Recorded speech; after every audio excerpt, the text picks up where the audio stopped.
Samurai in Japan, warriors, honor, and the rise of a legendary class. Hello, everyone. Today, we're journeying back in time to explore Japan's samurai, the iconic warriors who have captured imaginations around the globe. I'm Erin, your friendly AI narrator from the UK, and behind the camera is JJ, our Japanese editor who will finally show his face once we hit 10,000 subscribers. If you love history and want a glimpse of his mysterious mug, be sure to like, comment, and subscribe. Over the next minutes, we'll uncover where the samurai came from, why they rose to prominence, and how they've shaped Japanese culture. Plus, we'll toss in some fun anecdotes to keep things lively. Ready for a lesson in swords and honor? Let's begin. 1. Who were the samurai? Origins of the samurai class.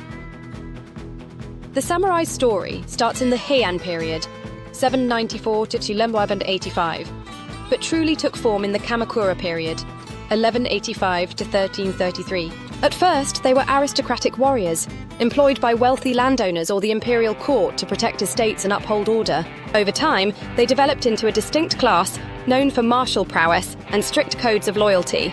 Think of them as the medieval security system. Except instead of cameras, they had a rather sharp sword called the katana. Samurai versus other warriors.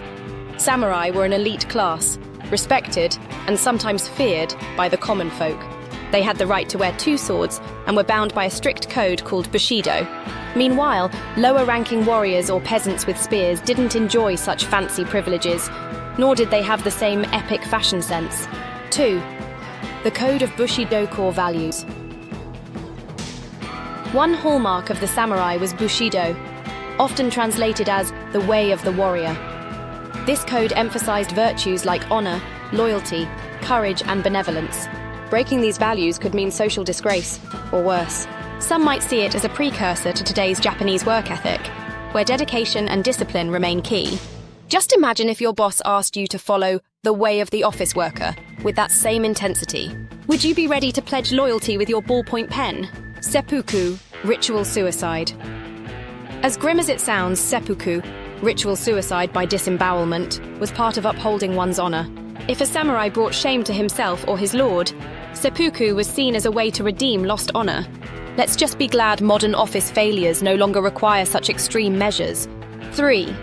The rise and fall of samurai power. From Kamakura to Edo samurai, influence soared through the Kamakura and Muromachi eras, eventually culminating in the Edo period, 1603 to 1868, where the Tokugawa shogunate reigned supreme. Under the Tokugawa clan, samurai became bureaucrats as well as warriors. Some traded the battlefield for government offices. Picture a fearsome warrior hunched over paperwork, stamping documents with the same zeal he once used to swing a katana. That's career development for you. Meiji Restoration and abolishment. The Meiji Restoration in 1868 ushered in Western-style reforms, effectively ending the samurai's privileged status. Many adopted Western clothing, cut off their chonmage, top knot, and integrated into Japan's new social structure. Samurai as a formal class vanished, but their legacy continued in Japanese culture, arts, and pop media. 4. Samurai armaments and fashion katana. The soul of the samurai. You can't talk samurai without mentioning the katana, a curved, single-edged sword forging the warrior's soul. Renowned for its razor-sharp edge and remarkable craftsmanship, the katana was often passed down generations. Some swords had named personalities, like the one that slices silently, or the hewer of heads. You get the idea. If I had a sword, I'd name it Erin's Mighty Quill. But something tells me that won't strike fear into enemies quite the same way. Armor and clothing. Samurai armor wasn't just a tin can. The layered lamella design provided protection and mobility. The kabuto, helmet, often had impressive crests. Underneath, they wore a kimono and hakama, divided skirt. Today, you might see recreations at festivals, or people cosplaying at anime conventions. Because who wouldn't want to run around wearing an epic kabuto? 5. Daily life of a samurai duties beyond fighting. Samurai managed land holdings for their lord, and engaged in cultural pursuits like poetry, tea ceremonies, and calligraphy. Some served as civil administrators, ensuring the local economy flowed smoothly, sort of like being a warrior accountant, if you will. Family and marriage. Marriage among samurai families often involved alliances, like a strategic business deal. It wasn't unusual for clans to strengthen bonds through arranged marriages.